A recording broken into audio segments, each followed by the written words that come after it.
Bonjour à toutes et à tous. Je vais essayer de vous dire quelque chose aujourd'hui qui est absolument fondamental pour que vous compreniez où nous en sommes dans le monde et en France. Nous sommes à un moment où la crise financière, ou plutôt la décomposition du système financier, affecte directement ce qui se passe dans le domaine militaire, c'est-à-dire le risque de guerre. Alors, comme je vous parle, le président Biden aux États-Unis est en train de communiquer à la télévision là-bas et de dire voilà, cette crise n'est pas grave, il y a des responsables, ils seront punis, et vos actifs dans les banques, ce que vous avez déposé là-bas, ce sera bien assuré. Venant de Joe Biden, vous pouvez immédiatement croire que c'est le contraire qui est vrai. Et vous avez raison, c'est le contraire qui est vrai, mais pas simplement à la surface des choses, c'est bien plus grave, au fond des choses. Alors, regardons ce qui se passe. Vous avez des banques américaines, une en particulier qui fait défaut, qui est en faillite. Silicon Valley Bank. Silicon, ça veut dire tout de suite Silicon Valley, en Californie. 212 milliards d'actifs. D'autres menacés. C'est la Silvergate Capital Corp de San Diego, 14 milliards d'actifs. Et c'est la New York Signature Bank, 110 milliards d'actifs. Alors vous me direz, c'est pas beaucoup. 1 milliard, qu'est-ce que c'est?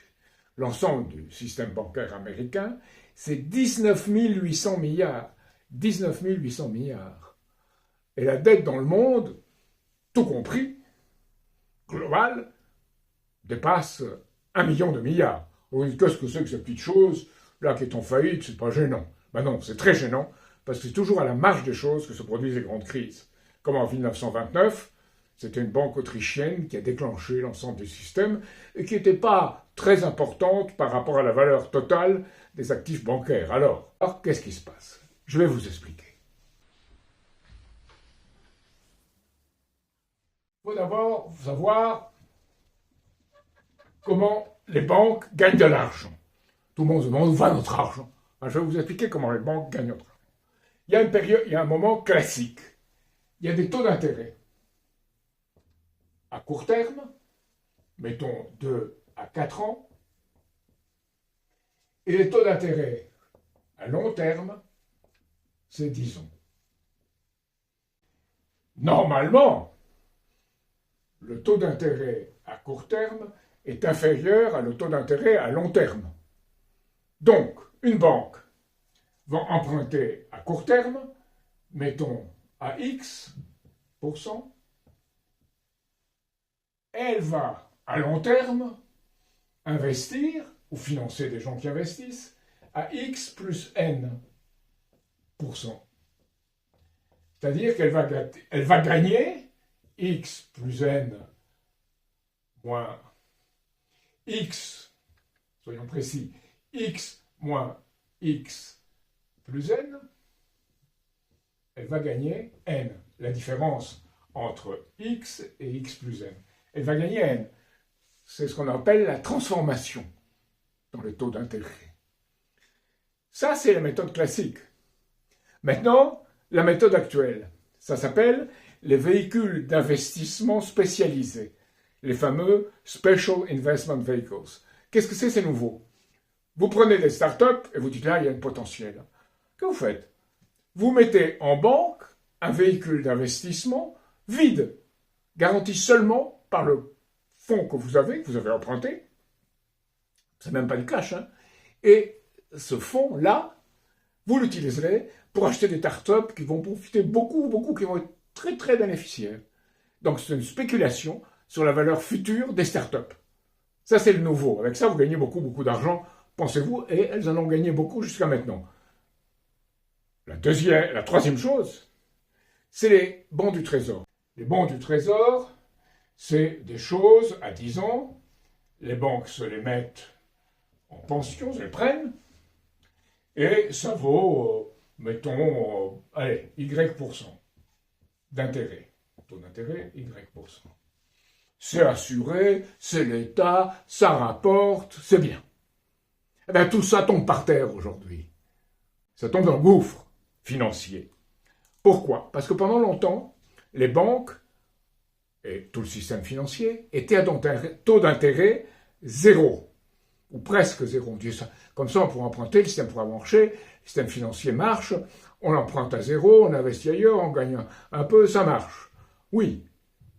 Mais qu'est-ce que vous créez en faisant ça? L'inflation. C'est-à-dire, dans une économie qui ne progresse pas dans ce qui est utile à l'homme et dans ce qui est utile dans une production réelle de biens physiques, si vous avez de plus en plus de monnaie, si les taux d'intérêt sont bas, c'est facile d'emprunter, vous empruntez tant que vous pouvez. À ce moment-là, les États, comme les particuliers, comme les ménages, comme les entreprises, tout le monde emprunte. Et ça fait de l'inflation, parce qu'il y a de plus en plus d'argent qui circule pour de moins en moins de production. Enfin, il y a une production qui augmente, mais beaucoup moins que la monnaie que vous émettez. Et cette monnaie, vous l'émettez, c'est pas la planche à billets, c'est des impulsions électroniques. Donc les États-Unis, en 2 ans et demi à peu près, ont émis de la monnaie beaucoup plus que pendant toute leur histoire. C'est énorme la monnaie qui se déverse. Énorme aussi en Europe. Donc, il y a cette chose qui arrive. À un certain moment, vous ne pouvez plus le maîtriser. Donc, que font les banques? Elles ont une stratégie différente. Que font les banques centrales? Elles ont une stratégie différente. Tout ça, c'est quelque chose qui se passe entre les banques centrales, les grandes banques et les gouvernements. Qu'est-ce qu'ils décident? Ils décident, il faut faire quelque chose. Il faut faire quelque chose. Donc, on va créer une hausse des taux d'intérêt. Pour maîtriser l'inflation, oui, c'est ce qu'ils disent. Mais je vous ai expliqué que c'est tout à fait autre chose, en réalité. Donc, les taux d'intérêt augmentent. Maintenant, aux États-Unis, vous avez un taux d'intérêt, ici, là, que j'écris, à court terme, qui est d'environ 5%. Et à long terme, à 10 ans, taux d'intérêt à 10 ans, 4,5%. À peu près. Donc les banques, il n'y a plus de N positif, puisque les courbes des taux d'intérêt sont croisées, c'est-à-dire les taux d'intérêt à court terme, qui normalement sont plus bas que les taux d'intérêt à long terme, sont devenus plus hauts. Donc les banques qui empruntent à des taux d'intérêt à court terme plus élevés et qui investissent ou font investir ou investissent leurs fonds à 10 ans, elles y perdent maintenant. Donc ce qui était gagnant devient perdant. Pourquoi ça se passe? C'est parce que il se passe un certain nombre de choses dans le même temps. Il se passe que la pompe à finances ne marche plus. La Réserve fédérale a diminué, a augmenté ses taux d'intérêt aux États-Unis, et la Banque centrale européenne a augmenté ses taux d'intérêt en Europe, ce qui fait monter les taux. Mais surtout à court terme, on se dit que ça ne pourra plus tenir, donc on va se méfier à court terme, on va demander des taux d'intérêt élevés à court terme parce qu'on se méfie. Et à long terme, on dit bon, peut-être ça sera un peu moins élevé. Donc les banques perdent. Il n'y a plus de transformation où la transformation devient négative. Maintenant, il y a autre chose, les véhicules d'investissement spécialisés. Alors, ces véhicules d'investissement spécialisés, qu'est-ce que c'est? Vous mettez dedans de l'argent, vous le titrez en bourse, vous prenez des startups qui rapportent, le titre monte, c'est merveilleux. Mais actuellement, il y a une crise des startups. D'où le fait que c'est la Silicon Valley Bank qui est la banque qui est au centre de cette crise, Silicon Valley Corp. Donc c'est ça qui est au centre de la crise. En Californie, ou la banque de San Diego, c'est peu, mais c'est essentiel parce que c'est tout le système qui se décompose. Parce que cette espèce de panier que vous avez fait, que vous avez mis en bourse, pour prendre dans le panier des différentes startups, ça ne marche plus, parce qu'il n'y a plus les moyens de faire démarrer ces startups plus ou moins spéculatives. Non, ça ne marche plus. Donc ça non plus ne marche plus. Et les bons du Trésor, ils sont à 10 ans. Actuellement, les banques, comme la banque de Silicon Valley et les autres, ces bons du Trésor, ceux qu'ils ont en main, là, ceux qui gardent, c'est des bons du Trésor qui étaient à 0%, 1%, 0 absolu, mais de l'ordre de 1%, 2%. Mais maintenant, c'est à 5%. Donc, la valeur de ce que vous aviez à 1 ou 2% baisse. Puisque quand les taux d'intérêt montent, si vous avez des bons du Trésor avec des taux d'intérêt plus bas, ce que vous avez en main baisse. Et se met au niveau de rapporter 5%. C'est-à-dire, le capital baisse pour pouvoir toujours rapporter 5%. Alors qu'il est inscrit dessus 1 ou 2%. Donc vous perdez sur les bons du Trésor. Et là, c'est ce qui s'est passé. Donc, pas de transformation négative. Les véhicules d'investissement spécialisés, ça ne marche plus.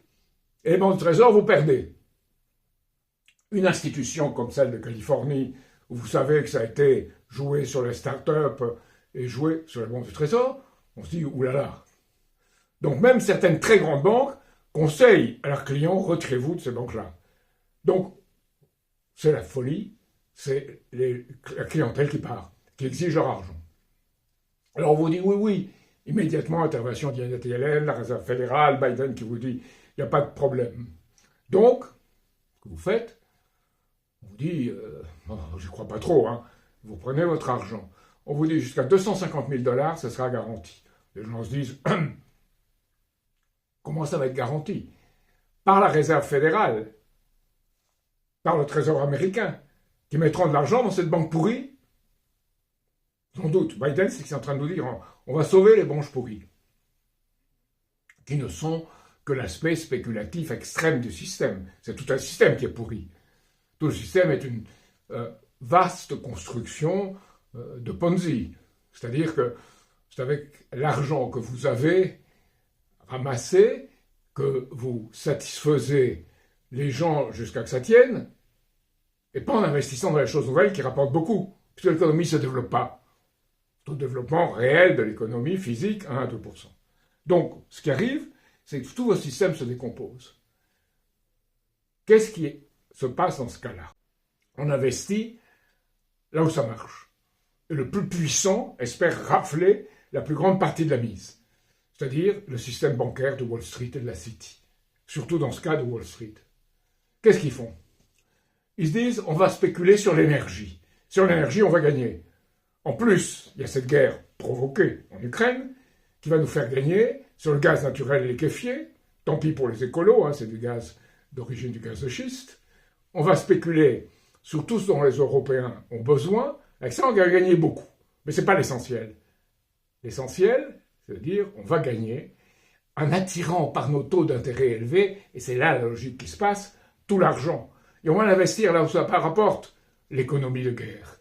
Et c'est là que vous comprenez mieux ce qu'a dit Thierry Breton, le commissaire européen, et Emmanuel Macron. Nous sommes dans une économie de guerre. Eh bien, l'économie de guerre, la voilà. On investit dans le militaire. Et vous devez savoir qu'aujourd'hui, si je prends les chiffres de 2019, la Russie est à peu près à 65 milliards, la Chine, allez, un peu moins de 300 milliards, mais les États-Unis étaient déjà à 800 milliards. Aujourd'hui, ils sont à 850 milliards. C'est énorme sur 2200 milliards d'investissements militaires partout dans le monde. Les États-Unis, 850 milliards. Un peu plus du tiers. La France, Macron, plus 40 milliards. L'Allemagne, 100 milliards. Le Japon, il réarme. Donc on est dans une économie de guerre. Ça ressemble à quoi? L'Allemagne de Weimar au moment de la montée du régime nazi, où on est monté en dépenses militaires de 2% à 20% du budget en 2 ans. C'est Hjalmar Schacht qui avait constitué ce système. Et à un certain moment, il voit que ça dépasse. Et il dit à Hitler, il faudrait quand même modérer ses dépenses militaires. Hitler dit non, il chasse Schacht, et il dit, on va faire ces dépenses militaires, avec ça, on va obtenir l'argent des autres en les menaçant et en les détruisant. C'est ce qui est fait par Hitler. Mais le système de Schacht est lui-même le problème. Aujourd'hui, nous sommes dans la phase militaire de ce système qui ressemble à celui des fameux méphobiles de Schacht. Donc toute l'économie mondiale est dans une économie de guerre. La guerre, ça veut dire qu'on tue, ça veut dire qu'on meurt. Et voilà où on en est, et voilà ce que signifie cette crise, pour l'instant secondaire, mais qui est fondamentale de la faille de tout le système financier mondial, qui, fatalement, conduit vers une économie de guerre. C'est ce que je voulais dire ce soir, ou aujourd'hui, pour que vous sachiez où nous en sommes, et le péril. Et qu'en sortir, il faut une nouvelle architecture financière et monétaire internationale, dans le monde, qui redonne priorité à l'investissement humain et physique, pas à l'émission folle d'argent sans contrepartie réelle, et qui, d'autre part, à l'intérieur de la France, redonne un sens. Cette économie ne peut plus fonctionner en France en empruntant sans vraiment produire en France. L'industrie ne représente plus que 9% de notre produit intérieur brut. L'agriculture part en quenouille, même si, par des raisons de spéculation, le prix du blé ou le prix de toutes les productions agricoles a augmenté. Mais c'est purement spéculatif. Il n'y a plus de réalité physique, il n'y a qu'une réalité monétaire, financière, spéculative. Donc il faut en sortir. Et la France a d'autant plus de raisons d'en sortir que nous sommes au premier rang de ceux, vu que nous avons un système de secteur public encore, et d'économie, disons, que la droite appelle socialiste, et qui ne l'est pas, et que la gauche appellera capitaliste, et qu'elle n'est pas. C'est un système financier destructeur, où on a un capital fictif qui détermine l'économie. Fictif parce qu'il va ni la production humaine, pour l'être humain, juste pour l'être humain, ni la production de biens. Elle dérape de plus en plus dans les spéculations financières. Donc c'est ça qu'il faut en sortir. Je voulais vous dire ce soir parce que c'est une question de vie ou de mort.